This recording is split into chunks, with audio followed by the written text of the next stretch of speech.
more gray skies for us here in Fargo and throughout a good portion of eastern North Dakota. We're stuck with a lot of cloud cover. Some of us still in the clouds as that fog is hanging around this afternoon, and some of those places that have had to put up with it for some time this morning. It's still there.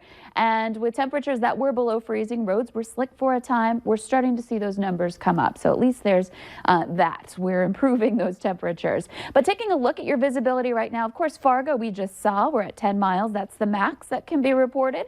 And over in Carrington, still stuck in the thick of it. We're at a quarter-mile visibility for you in Carrington. Jamestown checking in at 2 miles. We're at 5 in Oaks. And then most other places are looking okay, especially the farther east you go. We've got some clearer conditions and, in fact, some areas of sunshine here in our eastern viewing area. More mostly sunny to partly cloudy skies for you, whereas in eastern North Dakota, we're kind of stuck in those clouds right now. And as we continue into the afternoon, this will probably remain the case in most areas with this system stalled out. Looking at our temperatures, we're into the mid-30s in parts of the south now, so at or above freezing in a lot of places. 35 degrees in Fargo. It's 36 for several spots. We're at 36 in Fergus Falls, Wahpeton, back west toward Gwinner and Oaks as well, and Aberdeen right back up to 43 degrees, so warmer there. It is cooler to the northeast. We're at 21 degrees in Badette, so a colder afternoon starting up for you here today, and that's where we were chillier this morning too. So checking out your winds, they're pretty light to the east. We've got those stronger south or southeasterly or easterly winds. Out in the west, we've got some gusts already starting up into the 20s there, a 24-mile-per-hour gust in Langdon, and we'll see more and more of that as we continue through the afternoon for the rest of the valley. So here's a look at that hour-by-hour planner. Expect to see those clouds just kind of hanging around. There might be some spots where those clouds break up and we get a little sunshine this afternoon, but not much opportunity at that with the sun setting before the 5 o'clock hour. And as we head into the evening, you can see the wind coming in out of the southeast really getting going, 20s to 30 miles per hour or even more than that as we head into the nighttime hours for tonight. That will help to usher in that warmer air, keep that air on the milder side overnight. In addition to that, feeding in a little more moisture ahead of our next chance for some rain.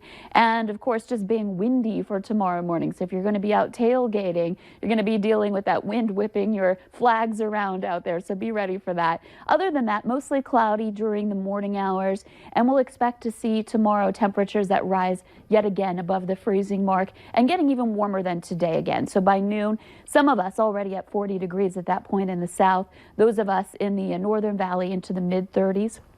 And then continuing into the afternoon, that's when we start to see our chances for some rain increase. We'll see some, a very small amount, an isolated to scattered amount of rain coming through, but a nuisance for anybody who's dealing with it. And then continuing into the nighttime hours on the colder side of this system, dropping in, we'll see that chance for some of that rain transitioning over to snow in the late night hours. Pretty light snow, maybe just a dusting as we head into the morning hours on Sunday.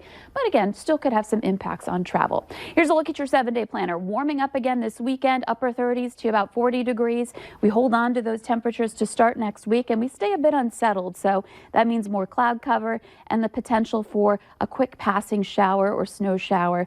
Light stuff as this moves through, and then heading into midweek this continues, but we cool down our temperatures just a little bit. Crazy how these more near average temperatures just feel like a heat wave around here. It feels great. We joke about people wearing flip-flops in these temperatures, but I think there's probably somebody out there wearing them. Absolutely they are. If you are, take a picture, send it to us on our Facebook page. Thank you. It's a heat wave. It really is. Thanks, Lisa.